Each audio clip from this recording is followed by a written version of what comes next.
going to speak a little bit about the unknown, control or lack thereof, and the fear that goes along with those things. It is March 20th. We have in New York City just about 1 week of quarantine from the coronavirus underneath our belt. And the changes that have occurred in the last 7 days have made this 1 week feel like a lifetime, truly. In a lot of ways, the rug has gotten pulled right out from underneath us. Like the very foundation of most of our work, relationships, daily our lives have, by absolutely not our choice, been shifted, and very abruptly. I am mostly feeling into the innovative quality of this moment, our ability to adapt as human beings, and although it is definitely outside of our comfort zone,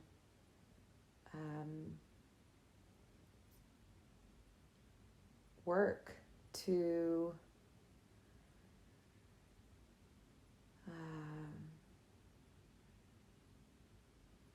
find some ease and maybe invoke a sense of seeking, if we haven't already been seekers or seeking at a higher level. So these themes, uncertainty, lack of control, and the fear of the unknown, are right in front of us right now. And they are in front of us in a way that we absolutely cannot ignore. And for many of us, this is a very uncomfortable place to be. What I am immediately understanding is that we face these on a daily basis on some level, right? We can't ever be sure what a day will bring. We don't actually have control, or we can't actually shape a specific outcome of something. And the illusion of structure and job and identity in our life soothes some of our fear around that chaos. So with that structure taken away from us, we have no choice but to face these things. I've been talking to some people this week and seeing a lot of prayer or turning to practice, and the sentiment around praying for things in a time of uncertainty. or turning to my practices in a time of uncertainty. And truthfully, my feeling about this is, well, welcome to life. Because prior to this moment, there wasn't any certainty either. And prior to this moment, you were not in control despite the illusions you built up for yourself in your mind. And prior to this moment, you were not free of fear or suffering, although you may have convinced yourself otherwise through a lot of external stimulation and stories.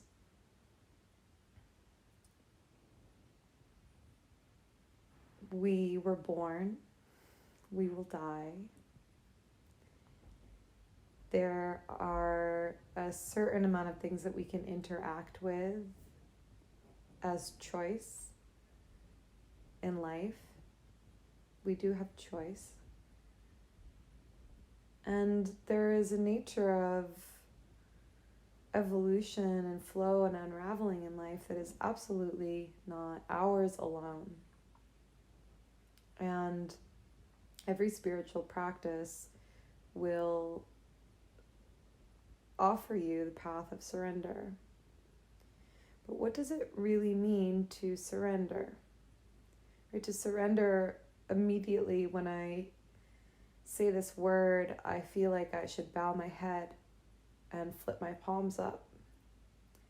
And I know that in my hands and my fingers, I hold the essence of control and anger. And when things are out of my hands, out of my control, I can either resist, and in that resistance I suffer, or I can surrender, and in that surrender I become peaceful, or I relax into what is, as opposed to what I think things should be. Right? When I surrender, I acknowledge that life itself is way bigger than anything my little mind and brief 33 years for me of experience on this planet could imagine.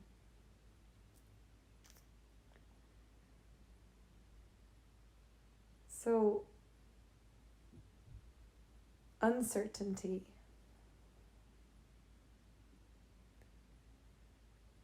I wonder what you feel certain about in your life ever. And I wonder if the things that you think you feel certain about, you really feel certain about if you were to explore the depth of it. And why do you feel certain about something? And I'm presenting this to you really for you just to look into yourself. What do I feel certain about in my life? Why do I attach certainty to anything? And why is it challenging for me to be uncertain? Why is there fear of not being in control? Why do we have such a need to be in control? Why is what we don't know so scary? And I'll present you with this. How many firsts have you had in your life? And looking back on those firsts, or let's just stick with first. Looking back on those firsts, how many of those now are just part of your life. And then let's look at some more dramatic events, and let's look at both like really ecstatic dramatic events, moments in your life that brought you ecstasy, joy, openness, but was something you had never experienced before prior to that, right? It was unknown to you. And then also more painful dramatic events in your life, deep places of challenge, sadness, grief, loss, hurt. And reflect on those moments. They were once unknown to you, but now known. What does it feel like to engage in your memory of any of those events? So in looking at both times of hardship and also times of celebration, but both as unknown experiences until they were known, why are we so scared of the unknown?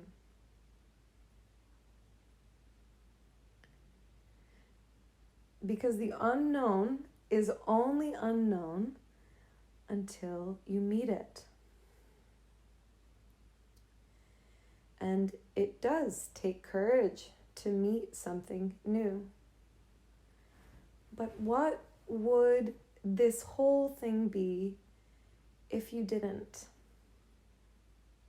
What would this whole experience of life be if you never met someone new, something new?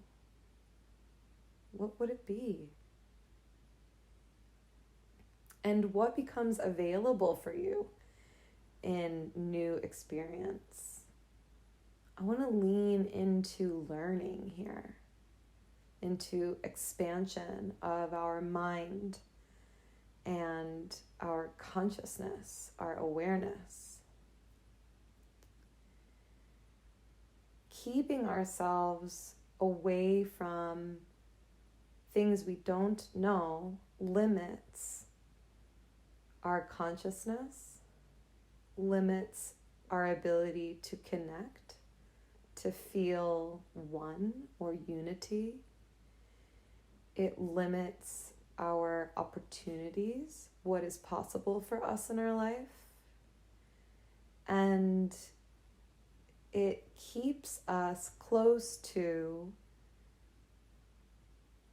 things that might not be of service. And when we step into unknown spaces, scary or ecstatic, and whether we want to stay there or not, we still expand what we know, have felt, and are able to interact with, and then more or less endure as life opens its doors for us. So why would we not be a warrior into times of extra uncertainty while acknowledging that all of life is uncertain?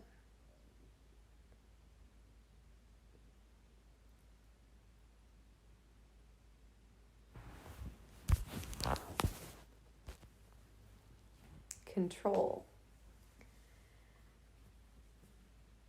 There was a moment in my life, sometime maybe 4 or 5 years ago, and I remember sharing this with one of my classes that I was teaching at the time, when I had an awakening around this divine nature really moving through me, and understanding that my life was not my own, and making peace with surrendering to whatever the call of my spirit was.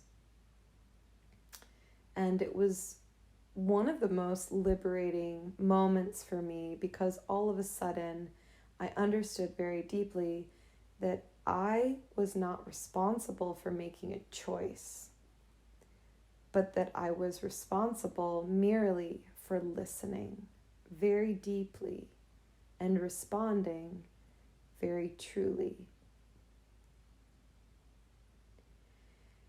Prior to this understanding in myself, I would very, very often get tripped up and totally stuck with decision-making process.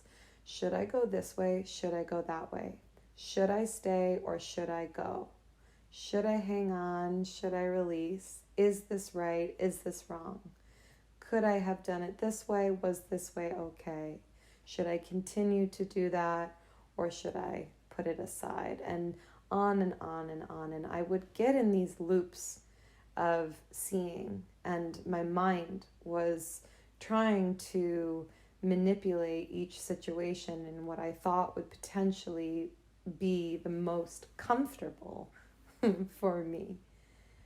And when I realized that I didn't have that responsibility, I literally took my hands off the wheel of life and sat back into the river, knowing that if I was really in tune with myself, I could hold on to the wheel when she told me to turn, and sit back when she allowed me to relax, and sit upright when I was called to move forward.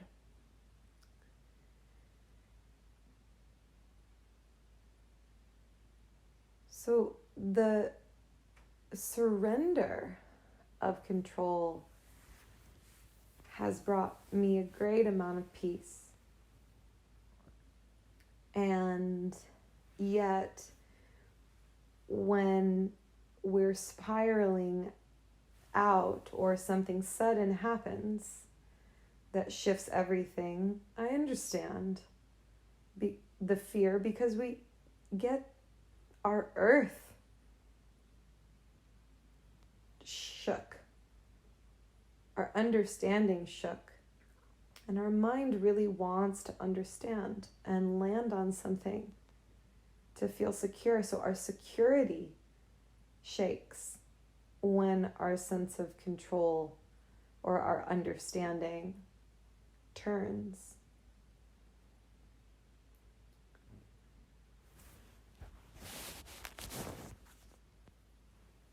I have learned very much that the ultimate strength is trust.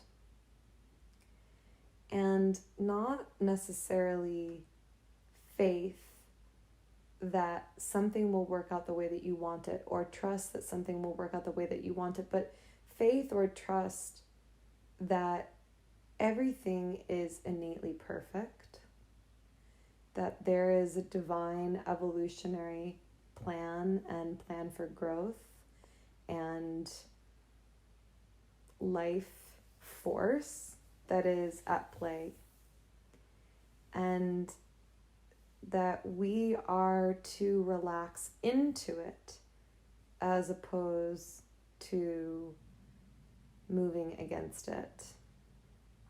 And when we can lean into that strength of trust and soften the control in our mind, we're able to look at a situation more clearly and see things more in the present as they are, as opposed to looking at the potential outcomes of how an uncomfortable present could continue to shape an uncomfortable future. We know that everything comes and goes and lives and dies and has a time span, so we don't have to mistrust that something won't end. We know that it will. And that strength and trust in nature is that everything is always perfect. And it is only our duty to soften ourselves into that energy and make peace with what is startled in ourselves as a reflection to what is seemingly externally uncomfortable or what is affecting us seemingly from the outside. So this fear that comes, and fear is such a big word, but just kind of sticking with uncertainty and control and the endless uncertainty of life and the illusion of control and our gripping, and also amidst this particular time that we're in where these things are very intensified,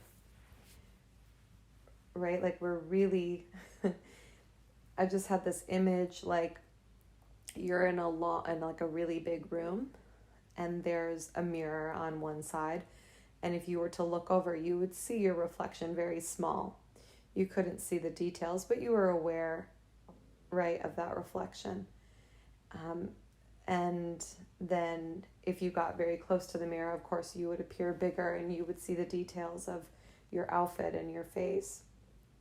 And our shadows are very much like this. Our fears are very much like this on a daily basis. That certainty or that uncertainty of life is kind of like that little reflection of us in that far mirror. We're a little bit uncertain. We may or may not engage with it on a daily basis. Somewhere in our subconscious is there. That lack of control is like that little reflection on a daily basis. You know, when things are even going well, it's just kind of there. Maybe we see it, maybe we don't see it. And then in this particular extreme moment, we're very close to this mirror. So we're beginning now to see the details of our outfit and our face, or the details of our innermost uncertainties, our innermost lack of control, and our innermost fears. So the size of our discomfort is bigger, and our courage or our ability to interface with the details of these things is the most beautiful opportunity that I know. I really believe so deeply in really inviting in anything that needs to be seen. So if you are allowing that little reflection of fear and uncertainty to slowly, influence your days, known to you or not, it's dropping these like little shadows or little drops of poison, little moments of dis-ease just daily, to a point where we become numb to it, actually, and we don't really see it so much anymore. And if we are able to go into those and see into the details, we're actually able to transcend them. And it's only when we go in and see something for what it really is that it loses its power over us. The resistance to pain and discomfort is wild. It's huge. And it's very interesting to me because I don't like pain or discomfort, but I understand that interfacing with those things brings resolve, light, freedom, illumination, lightness, like actually lightening your being. And so mostly I wanted to share some of my thoughts on this because I would love to invite you more deeply into the fears and the uncertainties and the places of lack of control and control in your relationship to control in your life in this moment, and really see them as these bold teachers and really feel into what we are seeing as a crisis, or a huge problem, as a blessing and an opportunity. And everything is about perspective. Where are you looking? Which way are you looking? So are you looking into the pit of despair, or are you leaning into the light of possibility? And both of those options, both of those choices in any given moment is totally there. It is totally, totally there. And I'm inviting you from this moment forward to start to look more closely at your moments, moment to moment, not even big picture in your life. I'm talking like, I woke up in the morning, first 5 minutes, what is present? I did one thing, I've been awake for 35 minutes, what is present? And just going more into the moment and addressing whatever is actually truly there. You could say to yourself, like, what is here? What is this that I'm feeling? Where is this really coming from? And why does it feel so paralyzing or intense? And what do I really need to learn from this feeling? Or what do I really need to learn from this sensation, this emotion in myself? I think maybe not, you won't get like the huge answer the first time, or maybe you will, but if you start to see everything in life as a teaching, an opportunity to expand yourself, to free yourself, to connect more to the truth of what life is, then all of these moments of uncertainty and as we step into the unknown become an adventure. And an adventure into like the mysteries of the unseen and the mysteries of the universe, which is really this pulsating, generating, intelligent life that is so grand and so immeasurable and so beyond what we could ever comprehend. But to touch this and to invite this into your life is like to engage with the absolute magic that we are living and breathing every single day. And just to close this up, I know, and I always reflect on the polarities of wholeness, right? So one does not exist with the other. We actually only know what we are by knowing what we are not. And in a world where there is light and dark and day and night and up and down, good and bad, fear and love, this is what makes the whole. This is what makes the whole. And we wouldn't know love and joy and connection if we also didn't experience the gift of sorrow, grief, fear, and dislocation. And so when things are beautiful and flourishing, we will know that they are because we have engaged with moments that felt shadowed and dark. And the more we engage equally with these sides and not give one more credit or more value than the other, you start to really see the beauty in great times of challenge, and you see the opportunity. And instead of praying for it to be over, you will open yourself and absorb everything that there is, and you will see it as a huge opportunity to expand your experience in life and your understanding in life and your understanding of yourself. And when you can dance in both dimensions, in the darkness and in the light, you get to experience the full spectrum of life, and then are ultimately less fearful